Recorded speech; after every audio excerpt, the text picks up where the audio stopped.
परम पूज्य प्रातः स्मरणीय श्री गुरु तेग बहादुर जी महाराज का जन्म वैशाख शुक्ल पंचमी विक्रम संवत्सर 1678 को पवित्र भूमि अमृतसर में गुरु के महल नामक घर में हुआ था। इनके चार भाई बाबा गुरुदत्ता जी, बाबा सूरजमल जी, बाबा अनी राय जी, बाबा अटल राय जी और एक बहन बीबी वीरो जी थी। वह श्री गुरु हरगोविंद साहिब जी और माता नानकी जी के पांचवें और सबसे छोटे पुत्र थे।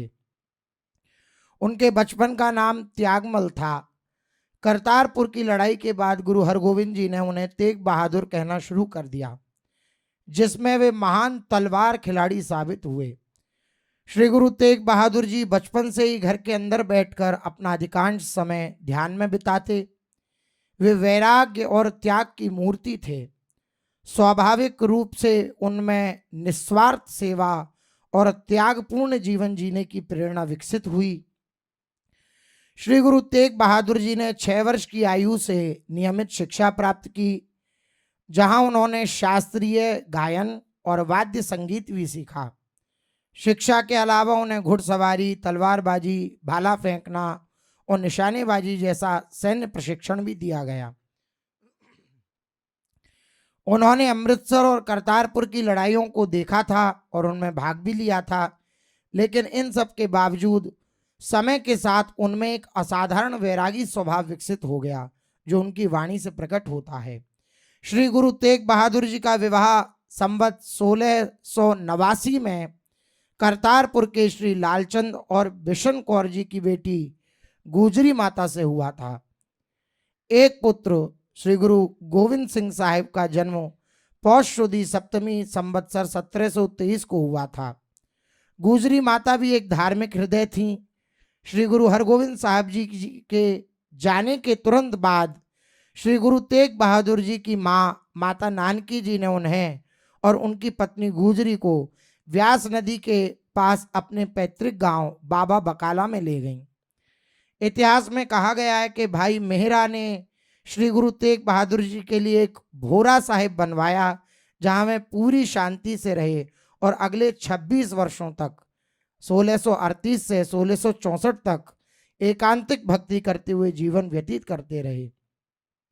जब श्री गुरु हरगोविंद साहब जी ने श्री गुरु हरिराय जी को गुरु पद सौंपा, तो श्री गुरु तेग बहादुर जी श्री गुरु हरिराय जी के सामने झुकने वाले पहले व्यक्ति थे। उन्होंने कभी भी अपने पिता गुरु की इच्छा का विरोध नहीं किया। दिल्ली में श्री गुरु हरकृष्ण जी ने भविष्यवाणी में केवल 2 शब्द कहे, बाबा बकाला, जिसका अर्थ था कि उनका उत्तराधिकारी बाबा बकाला में मिलेगा।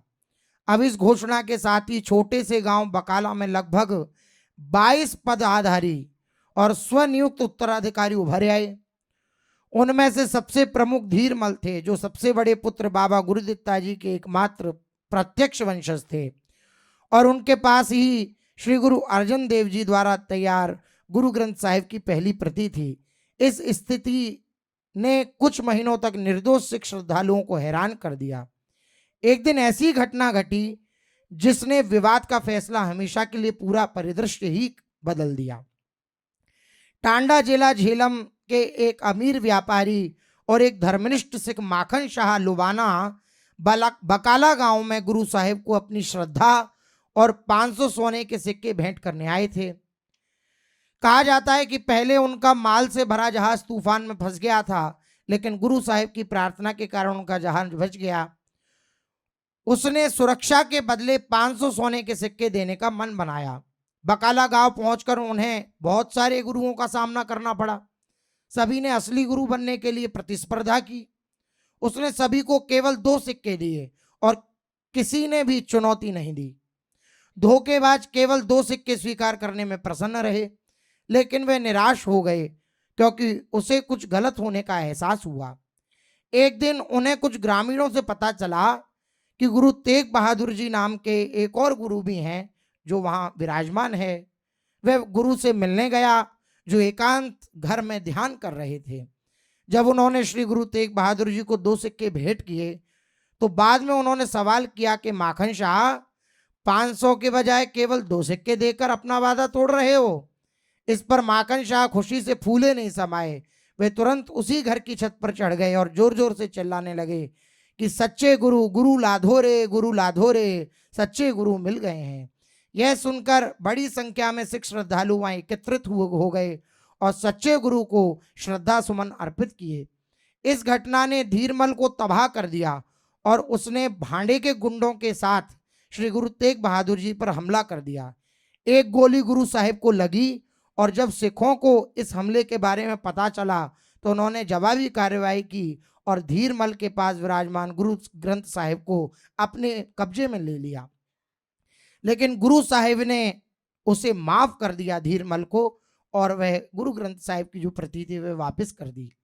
श्री गुरु तेग बहादुर जी अपने पूरे परिवार के साथ हरमंदिर साहिब में मत्था टेकने के लिए लगभग नवंबर 1664 अमृतसर पहुंचे, लेकिन पवित्र स्थान के मंत्रियों ने उनके खिलाफ अपने दरवाजे बंद कर दिए और उन्हें प्रवेश करने की अनुमति नहीं दी गई। श्री गुरु तेग बहादुर जी ने प्रवेश के लिए कोई दबाव भी नहीं डाला, जबरदस्ती नहीं की, बल्कि वे शांति से लौट गए। गुरु तेग बहादुर जी मई 1665 में कीरतपुर साहिब पहुंचे। जून 1665 में श्री गुरु तेग बहादुर जी ने सतलुज नदी के तट पर अपनी मां नानकी के नाम पर एक नया शहर चक नानकी स्थापित किया। बाद में शहर का नाम बदलकर श्री आनंदपुर साहिब कर दिया गया। नए स्थापित शहर में थोड़े समय रहने के बाद श्री गुरु तेग बहादुर जी नए उपदेश केंद्र स्थापित करके और पुराने केंद्रों को नवीनीकृत करके एक लंबी यात्रा पर निकल पड़े। भारत के विभिन्न स्थानों से होते हुए श्री गुरु ने सुना कि मुस्लिम कट्टर राज्य द्वारा भारत में हिंदुओं पर आतंक का राज कायम कर दिया गया है। हिंदुओं पर अत्याचार करना उसके शासनकाल की सबसे अपमानजनक विशेषता है। औरंगजेब ने किसी भी तरह से भारत से हिंदू धर्म को खत्म करने का मन बना लिया है और हिंदू व्यापारियों के लिए, विशेषकर गैर मुसलमानों के लिए धार्मिक कर जैसे कई इस्लामी कट्टरपंथी कार्यक्रम पेश किए हैं। दिवाली और होली मनाने पर रोक लगा दी गई है। उसने कई महत्वपूर्ण और पवित्र हिंदू मंदिरों को ध्वस्त कर दिया और उनके स्थान पर मस्जिद बना दी।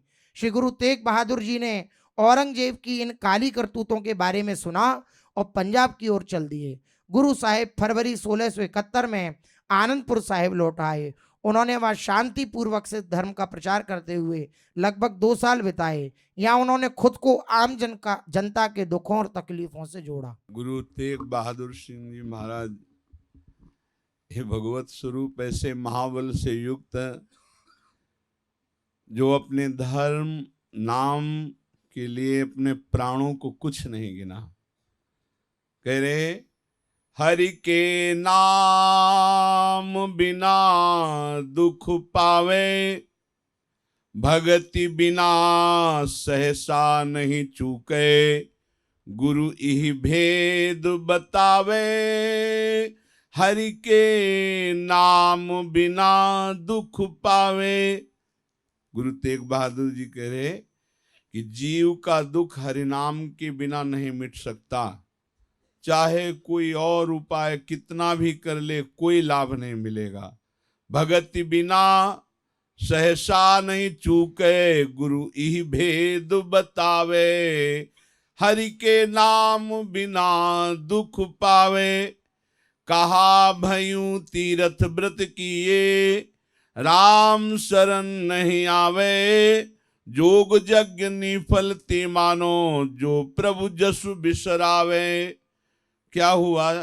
बहुत तीर्थ अवगाहन किए, व्रत किए, यदि तुम प्रभु की शरण में होकर नाम जप नहीं कर रहे तो तुम्हारा जोग यज्ञ, तुम्हारा तीर्थ व्रत सब निष्फल हो गया यदि प्रभु का गुणगान नहीं करते।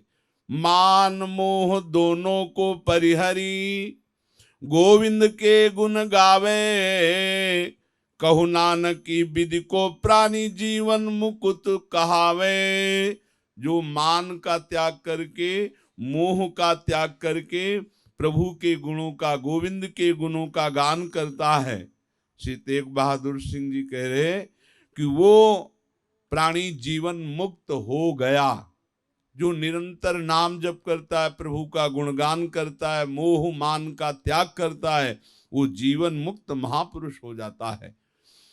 श्री गुरु तेग बहादुर सिंह जी जब देखा कि ये इस्लाम धर्म का आतंक बढ़ रहा है, काशी, प्रयाग, कुरुक्षेत्र, कश्मीर भारी आक्रमण करके यहाँ के ब्राह्मणों को जबरदस्ती मुसलमान बनाया जा रहा था, बलपूर्वक धर्मांतरण, नहीं तो हजारों लाखों को खड़े खड़े काट दिया जाता था। हरिद्वार, कश्मीर, इनमें बहुत ज्यादा मारकाट मची ब्राह्मणों के ऊपर, प्रहार ही प्रहार, जिधर देखो अत्याचार ही अत्याचार मचा। सबसे एक कह दिया गया कि या तो इस्लाम धर्म स्वीकार करो या मौत के लिए तैयार हो जाओ। अफगान खान ने सबसे पहले कश्मीर में अपना रंग जमाया, हजारों कश्मीरी पंडितों को खड़ा करके काट दिया। इस्लाम धर्म स्वीकार करो या गर्दन उतराओ। सारी संपत्ति लूट ली गई। इस समय पंडित कृपा राम दत्त के नेतृत्व में समस्त कश्मीरी ब्राह्मण 1675 में आनंदपुर साहब में आए। वहां श्री गुरु तेग बहादुर जी से संपर्क किया और सब अपनी व्यथा कथाएं सुनाई कि ऐसी स्थिति, हजारों ब्राह्मणों को काट दिया गया है, अब कृपा करके आप हमारे ब्राह्मणत्व की, हमारे धर्म की रक्षा कीजिए। गुरु साहब ने कश्मीरी ब्राह्मणों की तरफ से आए हुए उनकी बातें सुनी, विचार किया और शांति प्रदान की। धर्मांतरण का नापाक कृत्य विरोध करेंगे, आप लोग शांत रहें। प्रमुख सिखों, कश्मीरी पंडितों के साथ बड़ी लंबी चर्चा चली। गुरु साहब ने धार्मिकता और धर्म की स्वतंत्रता के लिए ये निश्चय किया कि अब मुझे बलिदान देना पड़ेगा। इसके लिए गुरु साहब ने सलाह की कश्मीर पंडितों ने, तो कश्मीर पंडितों से कहा जाओ तुम निर्भय हो जाओ और औरंगजेब के सामने प्रस्ताव रखो कि अगर तुम में सामर्थ्य है तो गुरु तेग बहादुर सिंह को इस्लाम कबूल करवा लो, तो हम जितने भी कश्मीरी ब्राह्मण और हिंदू हैं सब अपने आप आपकी शरण में होकर इस्लाम धर्म स्वीकार कर लेंगे। गुरु तेग बहादुर सिंह जी ने कहा ये जाके प्रस्ताव रखो। तेग बहादुर सिंह जी को तुमने इस्लाम धर्म स्वीकार करवा लिया तो काटने की जरूरत ही नहीं, हम सब स्वयं बन जाएंगे। सम्राट को याचिका और इसके बदले में दिल्ली की एक शाही अदालत ने गुरु श्री तेग बहादुर जी को उक्त अदालत में उपस्थित होने के लिए सम्मन जारी किया। लेकिन दूसरी ओर शाही सम्मन आनंदपुर साहब पहुंचने से पहले गुरु साहब ने जुलाई 1675 में अपने बेटे गुरु गोविंद साहब को 10वें नानक के रूप में स्थापित करने के बाद दिल्ली की ओर अपनी यात्रा शुरू की। बहुत प्राण प्रिय भाई दयालदास जी, भाई मतीदास जी, भाई सतीदास जी, ये अनन्य समर्पित गुरुदेव श्री तेग बहादुर जी को ये समर्पित सिखों ने गुरु साहब का अनुसरण किया। जब श्री गुरु तेग बहादुर जी रोपड़ के पास मलिकपुर रघरान गांव के पास पहुंचे तो मिर्जा नूर मोहम्मद खान के नेतृत्व में एक शाही सशस्त्र सेना बल आया और गुरु साहब उनके कुछ प्रमुख अनुयायियों को वहीं गिरफ्तार कर लिया गया। उन्हें बस्सी पठानाम की जेल में रखा और प्रतिदिन यातनाएं गुरु तेग बहादुर सिंह जी को देने लगे। गुरु साहब हर यातना को शांत भाव से सह रहे थे। अधिकारियों ने 3 बातें सामने पेश की, या तो आप कोई अद्भुत चमत्कार दिखाओ, या इस्लाम धर्म स्वीकार करो, या खुद मौत के हवाले कर दो। 3 शर्त है। बहुत ही बर्बर औरंगजेब का शासन। गुरु साहब ने कहा चमत्कार दिखाना ये संतों का नहीं है और इस्लाम धर्म स्वीकार करना ऐसा स्वप्न में भी नहीं हो सकता। मौत ये तीसरी शर्त हमें स्वीकार है। अंतिम शर्त हमें स्वीकार है। गुरु साहब को अडिग और अचल देखकर अधिकारियों ने जल्लादों को हुक्म दिया इनको यातना दी जाए। सबसे पहले गुरु जी को एक कील लगे हुए पिंजरे में बंद कर दिया गया, जिसमें न बैठ सकते हो, बस खड़े, आसपास कील, जरा सा भी हिले वो कीलें चुभ रही हैं। बिल्कुल सीधा खड़े रहो, जरा भी हिले तो, जिसमें ना बैठा जा सकता था, ना अच्छे से खड़ा हुआ जा सकता था। बहुत सकरा, कीलें चुभेंगी ही चुभेंगी। बड़ा कष्ट दिया गया उस पिंजड़े में। भाई मतीदास जी ने गुरु जी से कहा कि आप कष्ट सह रहे हैं, जबकि आपके सेवक में, मेरे में इतनी सामर्थ्य है। ये कह रहा करामात दिखाओ, मैं अभी दिल्ली के पूरे तख्त को भस्म कर दूंगा। गुरु जी मुस्कुराए और कहा नजदीक आओ। जब नजदीक आए तो उसी पिंजड़े से छू दिया, ऐसे हाथ रख जी रखा, सारी शक्ति गायब, शक्तिहीन होकर गिर पड़े, धड़ाम से नीचे गिर गए। फिर जब होश आया तो गुरुजी ने कहा तबाह करो सल्तनत को। तो उन्होंने कहा मेरे में तो कोई सामर्थ्य नहीं रह गई। तो गुरुजी ने कहा तुमसे जो शक्ति तुम्हें प्राप्त थी वो गुरु सेवा से ही तो प्राप्त थी, तो जब मैं शांत बैठा हूं तो तुम प्रयोग कैसे कर सकते हो? इसलिए वो शक्ति अंतर्ध्यान हो गई। भाई जी बोले आपकी सेवा से ही प्राप्त थी। तो गुरुजी ने कहा फिर जब हम प्रभु के हुक्म से शांत बैठे हैं तो तुम्हें शक्ति को प्रयोग करने का किसने आदेश किया? इसलिए शक्ति हुक्म मानना चाहिए। भाई मतीदास जी ने क्षमा मांगी और वाहे गुरु नाम जप करने लगे।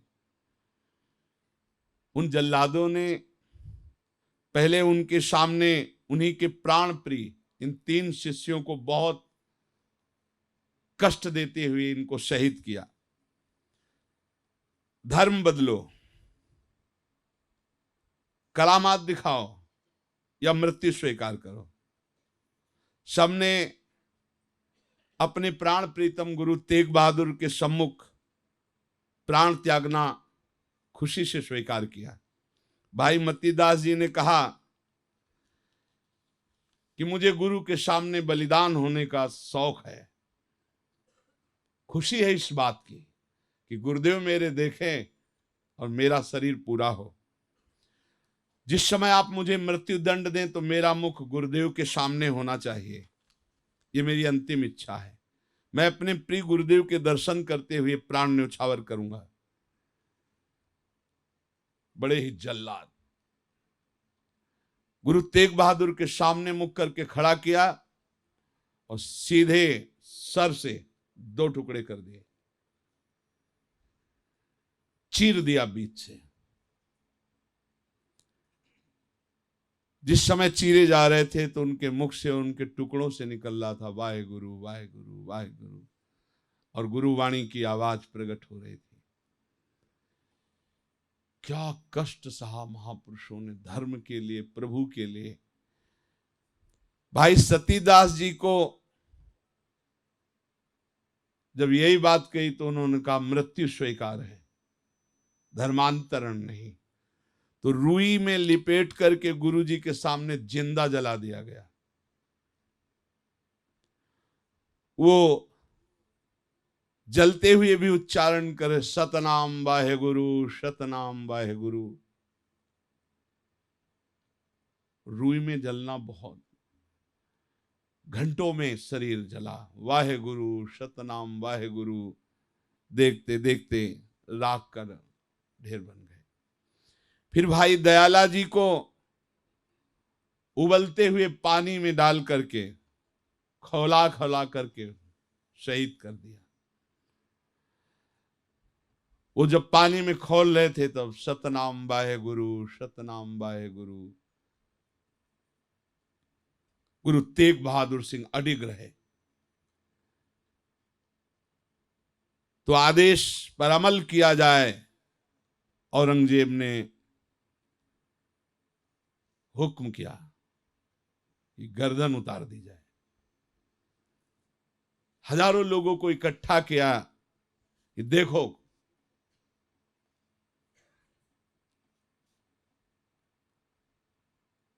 पर जो अपने धर्म में स्थित है वो क्या अंतिम इच्छा है? बस स्नान करा दिया जाए। स्नान कराया गया, वहीं एक वट वृक्ष उसी के नीचे बैठकर जप जी का पाठ करते हुए ध्यानस्थ औरंगजेब ने हुक्म किया तो सैयद आदम शाह ने तलवार से तेग बहादुर सिंह जी की बहुत विचित्र, बहुत विचित्र।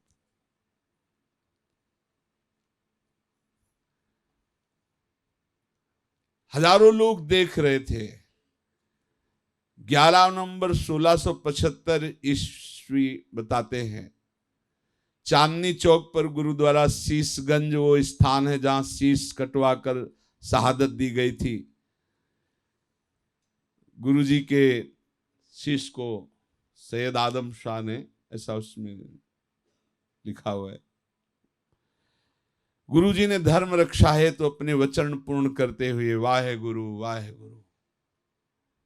प्राण न्यौछावर कर दिए। जिस समय ऐसा भयंकर कृत्य हुआ तो तूफान आ गया, तबाही सी मच गई। इन परिस्थिति में जैसे ही तूफान आया, भाई जैता जी ने गुरु साहब के पवित्र सर को ले लिया, एक टोकरी में रखकर वहां से भागे। सावधानी पूर्वक ढककर आनंदपुर साहब से बाहर चले गए।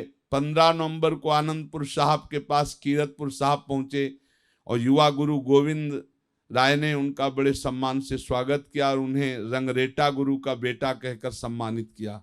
अगले दिन पूरे सम्मान और उचित समारोह के साथ गुरुदेव के सिर का अंतिम संस्कार किया गया। गुरुद्वारा शीशगंज भी उस स्थान को चिन्हित करता है जहां सिर का अंतिम संस्कार किया गया था।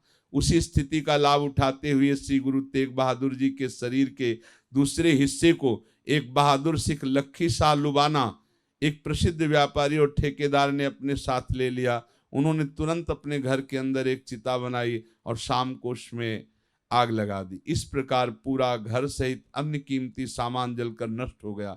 ऐसा कहा जाता है कि एक शाही पुलिस गार्ड शव की तलाश में घटना स्थल पर पहुंचा, लेकिन घर को जलता हुआ और सबको फूट फूट कर रोते हुए देखकर वापस लौट आया।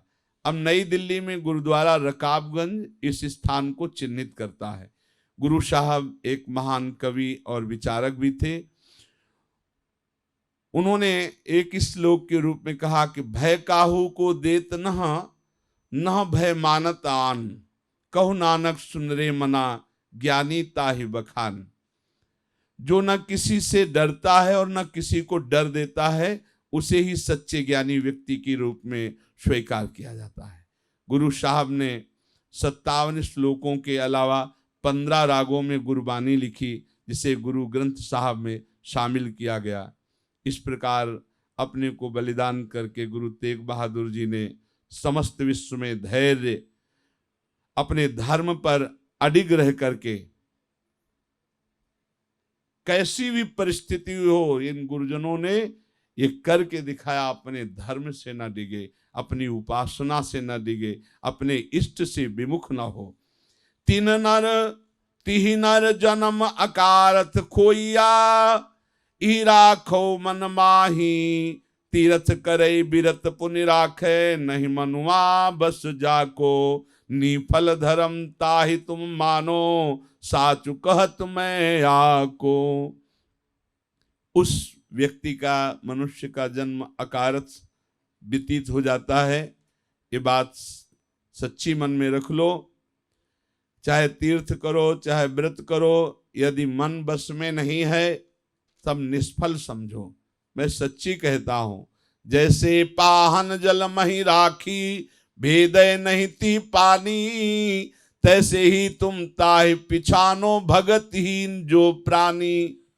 जैसे पत्थर जल में पड़ा रहता है तो द्रवित थोड़ी हो जाता है, उसमें पानी प्रवेश ही नहीं करता। ऐसे जिसके हृदय में प्रभु की भक्ति नहीं, वो पाहन हृदय है। कलि में मुक्ति नाम ते पावत, गुरु ही भेद बतावे, कछु नानक सोई नर गरुआ, जो प्रभु के गुण गावे। कलयुग में एकमात्र नाम से ही मुक्ति होती है, ऐसा गुरुजनों ने रहस्य बताया है। नानक साहब गुरु तेग बहादुर जी महाराज कह रहे हैं कि गुरुजनों ने यही बताया है, प्रभु के गुण गाओ और खूब नाम जप करो। मन रे साचा गहो बिचारा, राम नाम बिन मिथिया मानो सगरो ई संसारा। मन तो सच्ची बात विचार करके ग्रहण कर, ये संसार संपूर्ण मिथ्या है, इसमें सत्य है तो केवल नाम सत्य है। राम नाम बिन मिथिया मानो सगरो ही संसारा, कुछ भी साथ नहीं जाने वाला, नाम ही सत्य है, नाम के सिवा और सब मिथ्या है। जाको जोगी खोजत हारे, पायो नहीं ती पारा, सो स्वामी तू निकट पिछानो, रूप देखते नियारा। जिसको योगी जन खोजते हुए ढूंढते रहते हैं, पार नहीं पाते हैं, वो स्वामी तुम्हारे निकट विराजमान है, रूप रेखते नियारा। उसे आप बाहरी रूप से नहीं पहचान सकते, वो सच्चिदानंद रूप से तुम्हारे निकट ही विराजमान है। ये बाहरी पहचान, ये बाहरी रूपों में वो नहीं है, ये सब मायाकृत रूप है। पावन नाम जगत में हरि का कबहु नाई संभारा, नानक शरण परियो जग बंधन राखो बिरत तुम्हारा। प्रभु का नाम परम पावन है। इस संसार में आकर यदि नाम जप नहीं किया तो जीवन व्यर्थ। यदि गुरुजनों की शरण में होकर के तुम खूब नाम जप किए तो भगवान तुम्हारी रक्षा कर लेंगे। वो अपने प्रण की रक्षा करते हैं, वो पतित पावन हैं, वो नाम जापक का परम मंगल करते हैं। इसलिए भगवान की शरण में आओ। जगत बंदनी भगवान अपने विरद का, अपने प्रण का, अपने बाना का वो सदैव स्मरण करके अपने जन की रक्षा करते हैं। पावन नाम जगत में हरि का कबहु नाई संभारा, नानक शरण परियो जग बंधन राखो बिरत तुम्हारा। हरि नाम ही परम धन है, जिसे पाकर के मनुष्य प्रफुल्ल हो जाता है। भाई मैं धन पाइयो हरि नाम, मन मेरो धावंते छुटियो करी बैठो विश्राम। भाई रे मैं धन पाइयो हरि नाम। श्री गुरु तेग बहादुर सिंह जी कहते, मैंने हरिनाम रूपी धन पा लिया, अब मेरा मन कहीं नहीं भाग कर जाता, विश्राम पा गया। मन मेरो धावंते छुटियो करियो बैठो विश्राम, अब विश्राम पा गया, पायो परम विश्राम। माया ममता तन ते भागी, उपजियो निर्मल ज्ञान। लोभ मोह यही परस नशा के गही भगति भगवान। सच्ची मानिए, सब वेदों का सार, शास्त्रों का सार, वाणी का सार, गुरुवाणी का सार, सब संतों के वचनों का सार, अगर नाम चल रहा है तो सब कुछ ठीक हो जाएगा। देखो, माया ममता तनते भागी, उपजो निर्मल ज्ञान। लोभ मोह यही परस नशा के गही भगति भगवान। उसके हृदय में भगवान की भक्ति जागृत हो गई, उसके हृदय में निर्मल ज्ञान प्रकाशित हो गया। जो नाम जापक है, माया ममता ये सब भाग गई, लोभ मोह स्पर्श नहीं कर सकते। जन्म जन्म का संसार चूका, रतन नाम जप पाइया। तृष्णा सकल विनाशी, मनते निज सुख माई समाइया। बोले जन्म जन्म के संशय नष्ट हो गए जब नाम रूपी रतन पाया, जो गुरुदेव ने शब्द दिया नाम, और जितना जपा तो सब तृष्णा नष्ट हो गई मनते, और निज सुख प्रकाशित हो गया, आत्म सुख प्रकाशित हो गया। जाको होत दयालु कृपा निधि, सो गोविंद गुण गावे। कहु नानक की विधि को संपय, को गुरुमुखी पावे। ये संपत्ति तो कोई गुरु कृपा पात्र पाता है। जिस पर भगवान दयालु होते हैं, कृपा निधि, वही नाम जप करता है, वही प्रभु के गुण गाता है। जाको होत दयालु कृपा निधि, सो गोविंद गुण गावे।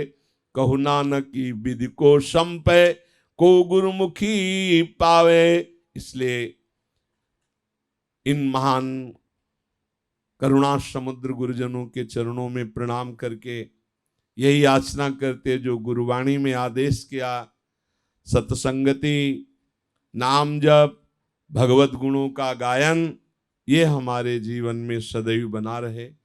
कैसी भी परिस्थिति आवे, इन गुरुजनों के चरण प्रभाव से कभी हम अपने नाम जो मिला हुआ गुरुदेव से है, उपासना मिली हुई जो गुरुदेव से है, जो धर्म मिला हुआ गुरुदेव से है, चाहे प्राण छूट जाए अपने धर्म का त्याग ना हो, नाम को ना भूले।